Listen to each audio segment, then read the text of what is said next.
Hello, everyone, and welcome to the next episode of the Shameless Freedom Podcast.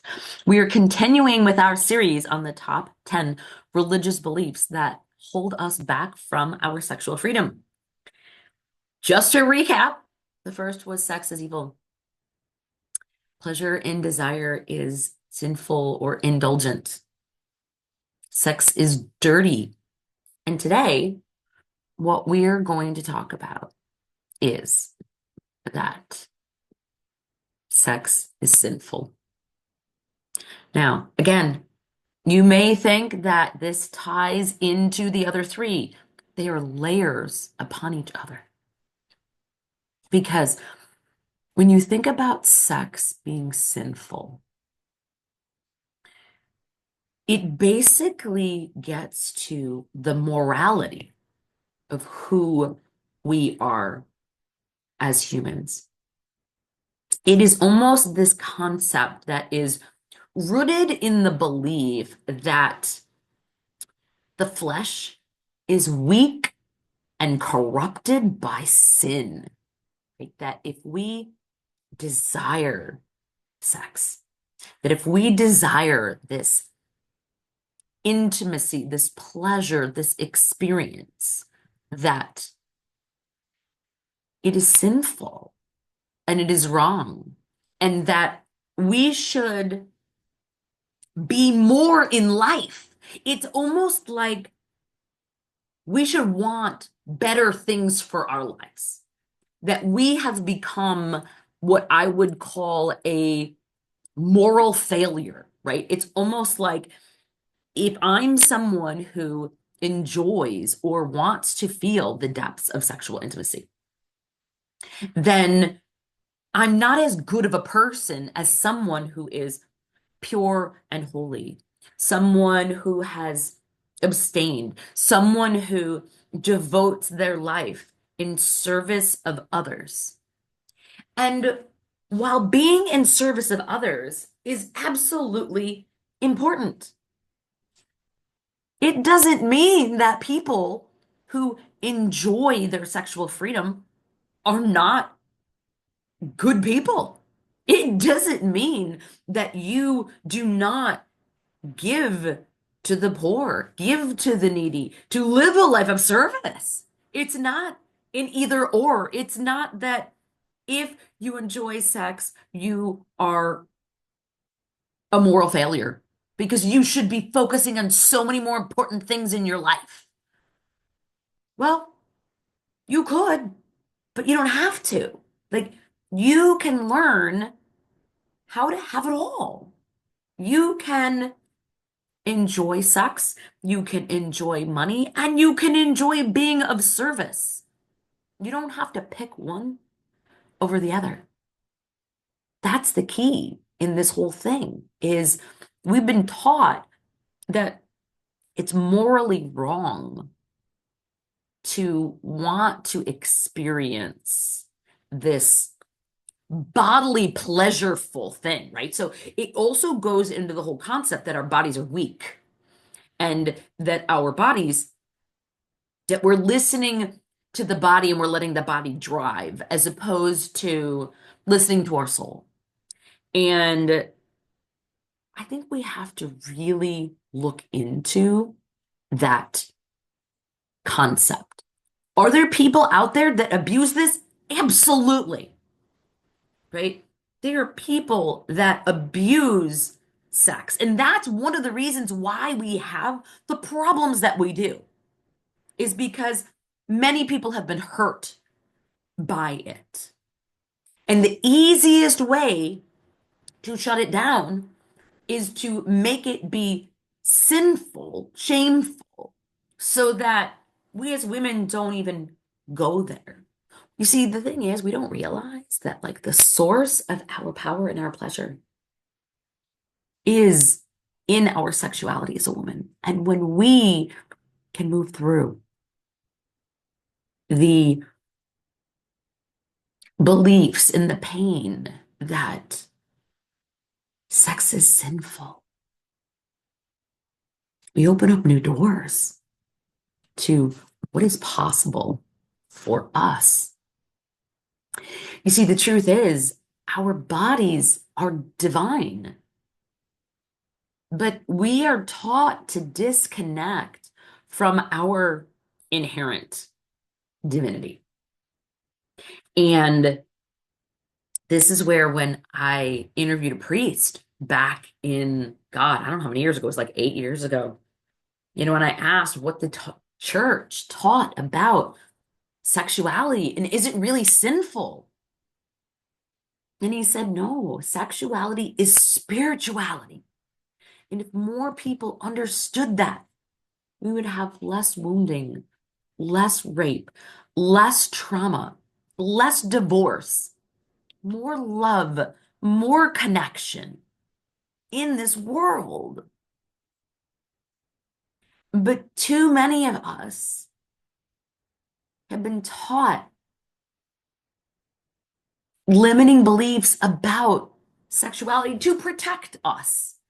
And I think in many cases, our parents are out there, they're trying to protect us, right? They don't want anything bad to happen. And that's not a bad thing. However, what we don't realize is how it's getting in the way of us owning and loving all of who we are. And when we feel this shame around wanting it, I mean, I can remember like having this desire and wanting to be intimate with a loving partner and feeling this shame. And if you listen to last week's episode, I talked about sex being dirty. And again, these go together, but they're different, right? Because there's this shame, this underlying shame that falls underneath all of the different components here. And when you look at your body as shameful, when you relate that part of your body with shame, of course you're not going to really enjoy sex. Of course you're going to have thoughts racing through your head because you have these beliefs that you might not even know you have. It's just like with money and power and any other beliefs that you have. If you don't know they're there, it doesn't mean that they're still not impacting your life. You have an imprint in your body, or you could have an imprint that sex is sinful. And if you do, I invite you to open up to that. How does that feel when you hear the belief sex and sexual intimacy is sinful and shameful? How does it feel in your body? Now, some of you may think, I don't feel that. Okay. And some of you may get triggered and be like, I don't want to hear that. I don't want to go there. I get that. And that's why we need to talk about it because again, for me, and I'll share another experience, like I was in this space of wanting to explore. Like I was curious, but nervous and scared and anxious all at the same time, right? Like I didn't want to do it wrong, right? Like I didn't want to look like an idiot. I didn't want to think that the guy was going to think there was something wrong with me or what, you know what I mean? Like women have all sorts of crazy thoughts in our heads, right? It, it's one thing about what our body looks like. It's another thing of how our body would perform, right? And there was one time, oh my God, like it's like I'm ashamed to share the example, but I'm sure that there are women out there who can relate. And um I remember being with a guy and things got a little hot and heavy. And I won't go into details, but the whole concept was all of a sudden, um, he said to me, did you just come? And I said, no, I just fucking peed in my pants. I'm like, my my legs are wet, my pants are wet, my boots are wet. I'm like, oh my God, and I am so fucking embarrassed. Like, I can't even move. And he tries to shut me up and throw me back up against the wall and, all that jazz. But the point of the matter was this. I had no idea that squirting was a thing. Let's just say, I mean, I hadn't done my research. I didn't know, never heard of it. I have stress incontinence issues. So when you feel a leaky pee thing drip down your leg, you just kind of think you peed. And so you guys are gonna find this funny. I remember when this happened, I called one of my best friends, told her what happened. She goes, "Oh my God, Jen." She's like, "You really need to see your gynecologist. Like there must really be something wrong with your body. You're trying to have an intimate encounter with someone and then you pee all over them." And I was like, "Oh shit, like this really sucks." And then another friend of mine said, "Jen, you squirted, it's a thing. Look it up." I was like, "What? This is a thing?" And here's the thing, I was so shameful about my body. Like, so here's the sin component, and then there's the shame. And I remember deciding, once I realized that what had happened, that I didn't want to have shame around my vagina anymore, my pussy, my yoni, whatever you want to call it, right? I I was done with the shame. I can just remember saying, I'm tired of being inexperienced. I'm tired of feeling like it's evil, that it's wrong, that it's dirty, that it's shameful, that it's sinful. And then I took another action. And this is not something that you have to do, but in my case, I decided to go get a bikini wax and literally rip away the shame, the guilt, whatever was there. And it was such a cathartic experience for me because I really do believe that when we have beliefs, it's one thing to change it in your mind, but it's another thing to change the transformation in the body, which is why doing embodiment work is so important. You will hear me say this time and time again. Yes, you can say an affirmation over and over again, and they're beneficial and they're helpful, and they help open up doors so that you can get to that next level. But it's not enough. You need to go and take that next step, whatever it may be for you. Some people may get a tattoo. I don't know, right? I can't tell you what is the best thing for you. In my programs and in the work that I do, I can hold space for you. I can hear you, help you uncover what that tool or experience might be for you. I can give you some suggestions of different things, and then you feel what's best for you. And in my world, I just wanted to rip away all the shame, all the guilt, anything with it. And for me, it was like a ceremony. Like this is why ritual and ceremony is so powerful because it helps to create that transformation. And you don't have to have a ceremony or a ritual. However, I personally believe that when you have some type of ritual, ceremony, embodiment experience, it shifts and transforms the cellular memory in your body so that you now live as if this new belief that sex is sacred. And when you experience those moments, the thought about it being evil, wrong, shameful, sinful no longer goes into your brain. See, one of the other things as women, we think too much. We don't allow ourselves to get into our bodies because we overthink.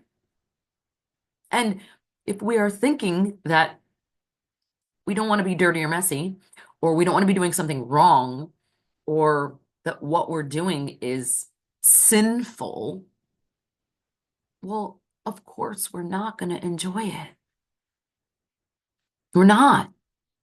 If you have subconscious beliefs underneath it, you are going to create experiences that stop things from happening, things from getting in the way.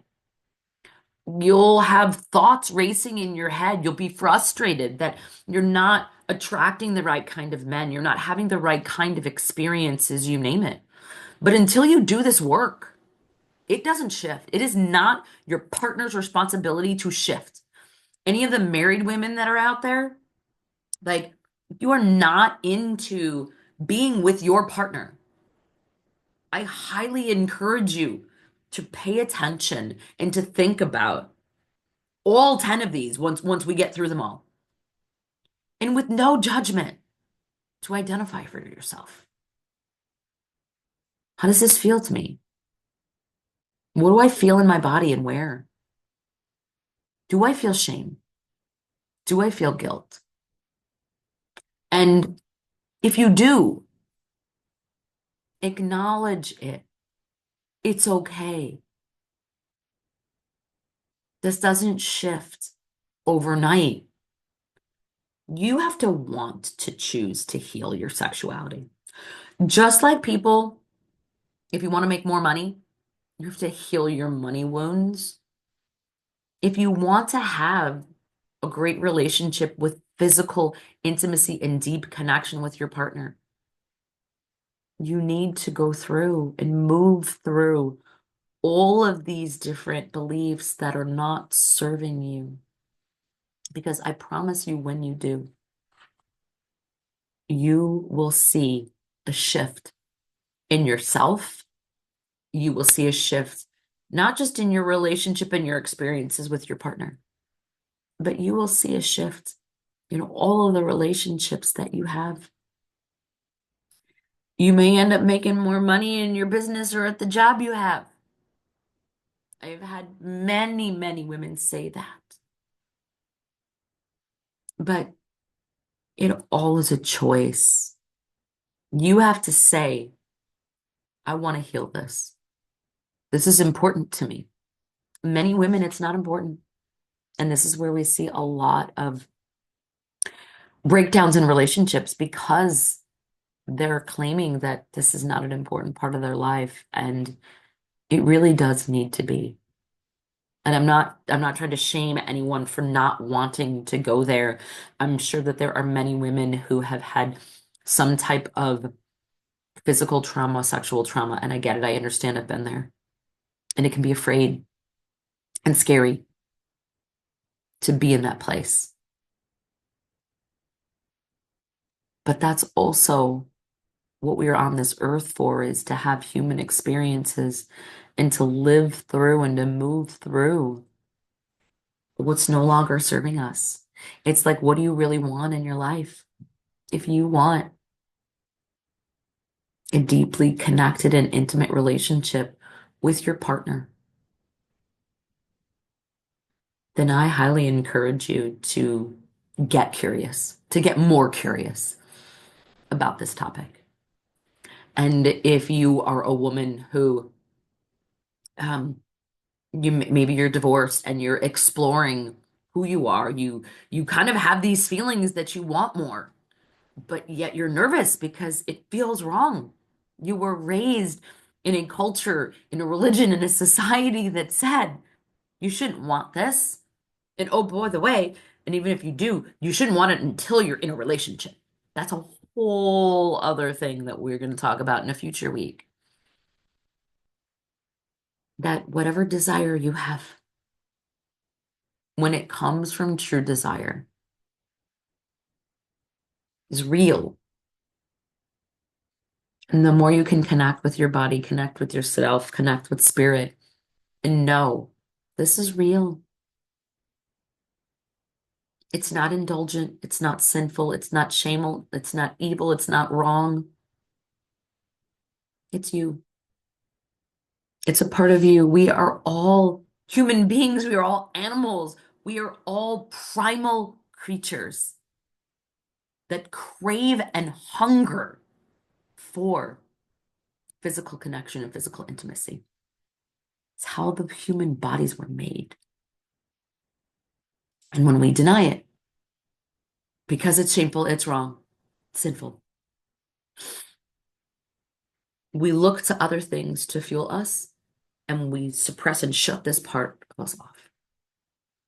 And you can never truly get to the wholeness of who you are when you are shutting off an important piece of who you are. Because when you are in full alignment with you,